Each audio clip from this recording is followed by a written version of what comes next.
The Flintstones and the Jetsons, Issue 14. A robot tells George to wake up and asks him what he's supposed to do with junk he found in the basement. I wonder if it'll be important to the plot. Naturally, George lampshades his going to him as if he's an authority figure, when it's about to compliment the plot on being different. And the robot says technobabble, and eventually George finds a CD, and wonders if the junk is valuable. Of course it would be, he could sell it on eBay. I wonder if I'm right to be suspicious of the robot for running out of the room. It turns out the reason he's called X8 is the writer wanted him to make a pun. Out of nowhere, George finds the lamp in the box, and somehow decides to use the sleeve to try to clean it when anyone would use a wet washcloth. It's interesting that he says it's so old-fashioned you have to plug it in. This explains why it talks to him like a robot, because it's not a normal genie's lamp. It's a robot from a past generation. It asks him what his wish is and says it's a magic lamp made by the Pre-Apocalyptic Novelty Company of Ohio. Pre-apocalyptic? That's not just Bannon anymore? I'm torn between saying it's about time and that's jarring. This is supposed to be the ideal future. The whole reason people say maybe it's post-apocalyptic is because the Flintstones is too modern to be a proper caveman story. But this is the same comic that insists that the Flintstones is millions of years ago, and that this is at least after the 2000s. Millions of years after that. So there's no point in saying this is post-apocalyptic, because it still says that the Flintstones is in the real caveman times. At least this fantasy plot is more captivating and unpredictable than how I thought the plot was gonna be. He jokingly wishes for 100 credits to play along. I have to assume credits are how dollar bills are called in the future for no reason. Somehow.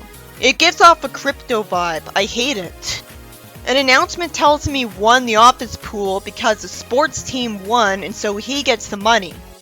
Somehow, George's next decision is to run while holding it and call out for his boss. When one, that could just be a coincidence. And two, nobody would do that instead of just making all of the wishes himself. He doesn't have to be afraid of something that just wants to help him. This would be believable if he said, well, Spacely probably has me on camera, since the robot me was on camera before, so Spacely would fire me if I didn't give him the lamp right away. And of course, the whole time I'm wondering why he doesn't wish for world peace or the end of discrimination in general when he's supposed to be good. At the very least, wish that Spacely would never fire you again, so you wouldn't have anything to worry about when using your third wish. He has no excuse for rubbing something other than the lamp while making a wish when everyone's seen this cliche on TV. Thankfully, he gets the chance to make the wish successfully a panel later and gets a new belt. Spacely just says he's an amateur magician when obviously the belt popped up in a flash of light. Although since it's the future, it could be possible that people who do magic tricks literally look like witches when they do them because of the advanced technology. I wish he said that, comparing him to other magicians he's seen. Why, George? Why would you make another wish just to waste it on getting mittens? I know he couldn't wish for world peace to prove it works to Spacely because he wouldn't be able to see it right away. I thought Spacely was gonna force him to give him a wish and make his company the most successful one. If he was gullible enough to think George could make a time machine and fall for paper-thin disguises, then I wouldn't expect him to be this skeptical. George gets told to get out and illegally sent through a trap door. This concept was in the show too. Here he falls for so long that I'm wondering how he's expected to survive and why he thought he could get away with this. George says if he were the boss, he wouldn't be treated this way. He somehow needed this to happen for him to wish he was Spacely's boss. So the roles are reversed, confusingly giving George the look of his evil twin for no reason while Spacely is a redhead. I don't know why the genie wanted this. It's satisfying to see Spacely sit on his office desk and beg him for forgiveness. He says he can't face his wife like this and hugs him crying. Surprisingly, George regrets this right away and cancels his wish. He should have wished better because he ends up crashing on the grass after his fall was resumed. How convenient it is that he was allowed to make a fourth wish. Spacely's in front of him out of nowhere when before he made that wish, he was in his office. He wishes George was back at work and wishes for the end of his competing company. He wishes for Spacely's sprockets to take over the intergalactic marketplace. And the government, even though he never showed any sign of wanting the paperwork of running a city before, or having any knowledge of the law to do so. It only makes sense on a meta level because of the story he's in. But out of context, it comes out of nowhere that he'd care about being in politics when he'd already have his hands full running his company. He's told his wish is granted. He should have been told his wishes are granted. The way it worked before is that every time a wish was granted, the genie said it was. There's a giant sign that shows up on top of the planet, a huge waste of resources and money. There's tons of signs on the so-called clouds too, claiming ownership of them. They'd have to be on hidden floating ice platforms. Spacely says he'll destroy George. That explains why he sent him falling. He doesn't value his life. Why would he have not fired George long ago if he was the type to want to kill him? Again, I assume that it's impossible to find a replacement for George that's so pathetic that he feels that good about mistreating him. I guess because he's ruler of the world, he thinks he can hire anybody as stupid as George, so he doesn't need him anymore. He screams no at seeing his boss's image everywhere in the city. I know Spacely's confident, and it makes sense on a meta level, but you'd think he'd be too embarrassed of how he looks. Jane tells George that he's the one in trouble and grabs his arm, calling Spacely her leader. Oh, so this is a dream. After all, this is too dark, and George was shown napping at the start. Nothing in his wish stated that Jane would become genuinely loyal to him. At least she was given a believable motivation. She's given extra food. Elroy uncharacteristically kicks George, saying he's no father of him, and his kids tell him he wussed out because he could have been running the world. Even though George never made a wish to do that, and no one even suggested the idea of ruling the world to him. George crashes through the window and falls off the chair at his office desk and finds out it was a dream. Spacely tells him in his office that he needs to get his wife something nice because he had a fight with her. He scares the daylights out of him by showing him the lamp, and George grabs it and runs away with it.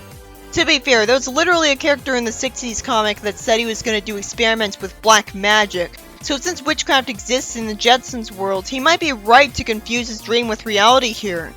He would have to get another job because of this. But he'd be much happier that way, and it's worth the risk. The Flintstones and the Jetsons, issue 15. Jane tells George he should get Elroy to show him how to buy socks on the virtual internet. He ends up wearing gloves and boots and a helmet with a visor, and he gets shown a touchscreen menu. There's no reason he'd pick the wrong option. He sees a rock store which somehow has a rock band playing. He says let me out of here and says this isn't the access menu. This is a terrible story. There's no way it goes so poorly for him. He's shown an art gallery, and somehow when he says he doesn't want art, the robot thinks he wants art. He gets shown an artist and smirks and ignores him. He says he needs to talk to someone and gets brought to a chat room. How would he not know what that is in the 2060s?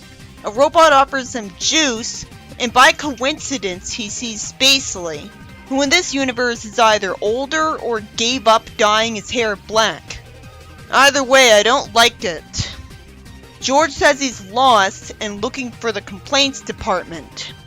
He goes to the man behind the desk, and he complains a lot because apparently he doesn't take his job seriously. Spacely says George can't do anything right, so why didn't he fire him by now if he's a jerk? Well, it's boring to see these two complaining a lot when I don't really care about them. George's response made it funny. Why would he turn into a sock? Someone tries to wear him, and he's turned back to normal, and somehow the robot thought he wanted to be a pair of socks. I hope this is explained as the internet connection's voice recognition glitching out, but even that isn't good enough. He's sent to a sock store. Why would he even trust the computerized socks that work on voice command after the misery he was put through? He agrees to buy them and gets out of there. and thanks Rosie for giving him the package, which was somehow given to him instantly.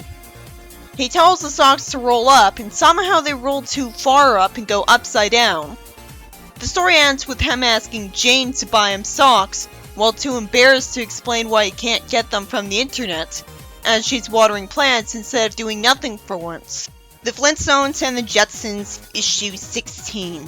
Spacely asks George why that sock is up on a pipe, and George says Spacely put it there to have an excuse to yell at him, and Spacely agrees with him. He says the world needs to learn about how great a time he has yelling at him, because he's crazy enough to not care about good PR in this universe. So he says he wrote a play about them, and he's gonna force George to watch the rehearsal and lie to him that it's great. I can't help but feel like this is exaggerating how bad of a boss he is. But it is funny that he tells Jane, Mr. Spacely has written a play about yelling at me and I've got to go and watch the rehearsal. The play's surprisingly funny though.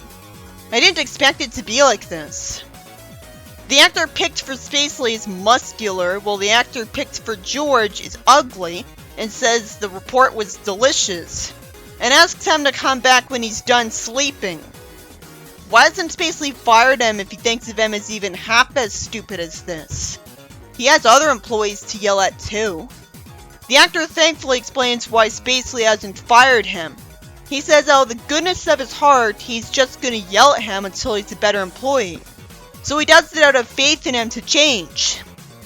If he's such a jerk he puts on this play, it's kinda hard to believe he'd be like that, but it's the only explanation we've got.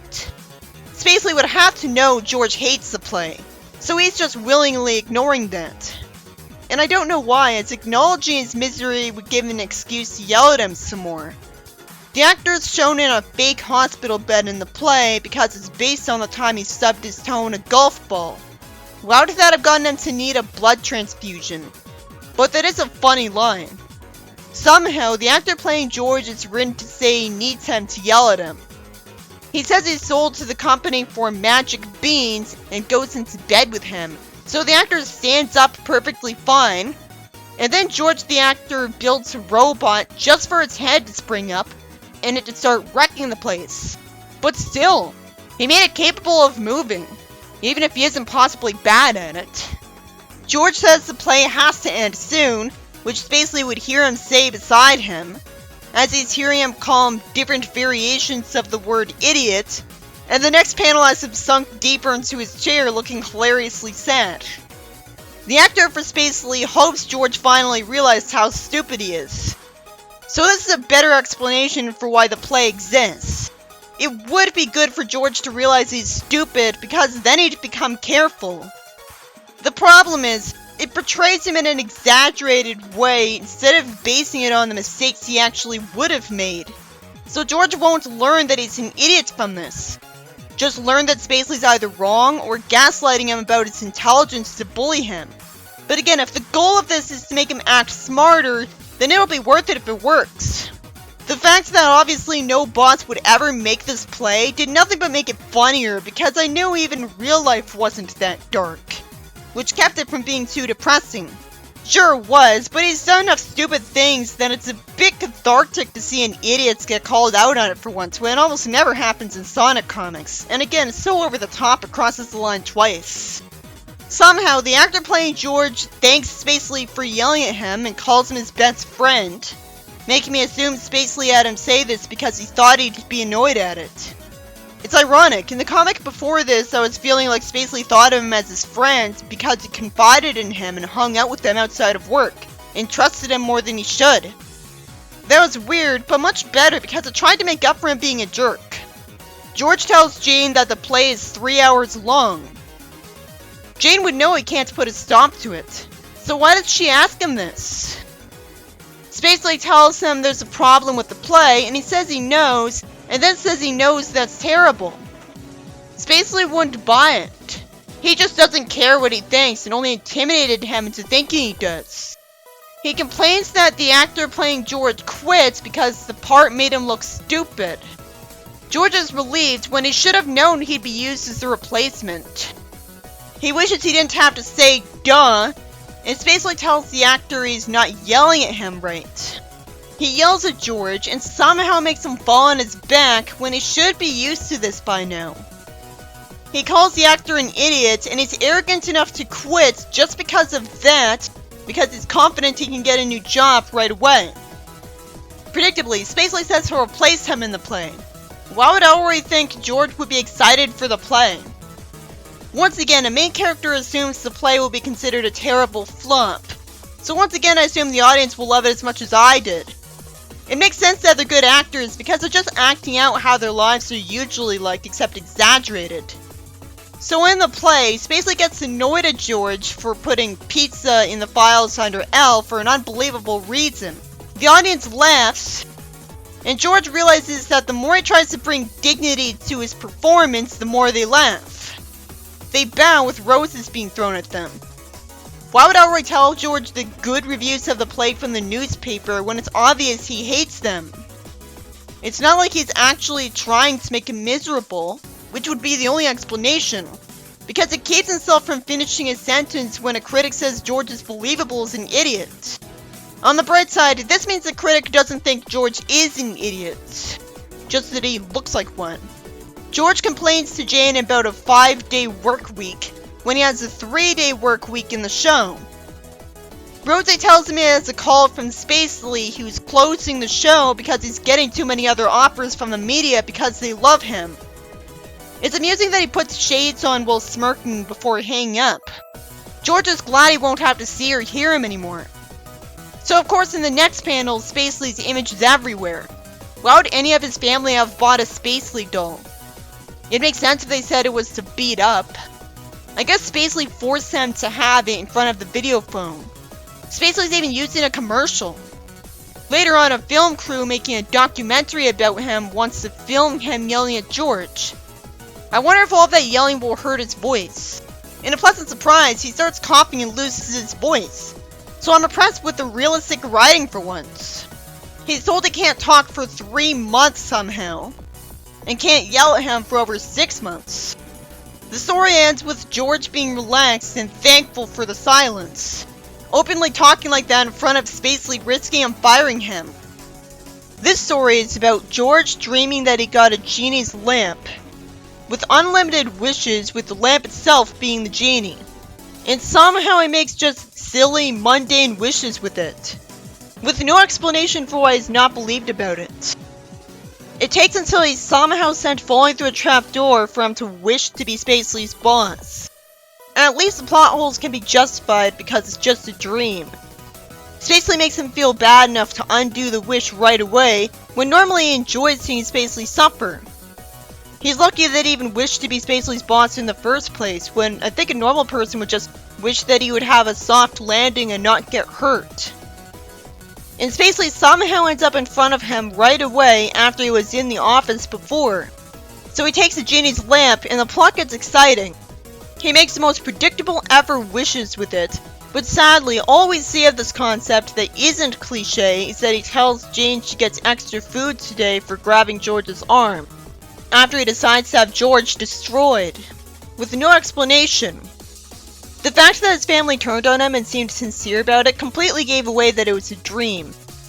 It should have been explained right away that they were brainwashed. I don't think the plot actually needed to be just a dream. He could have just gotten the lamp back and wished for it to be undone. All just a dream is literally a dead horse trope. But at least it explains why the world wasn't already taken over by someone else with a genie's lamp.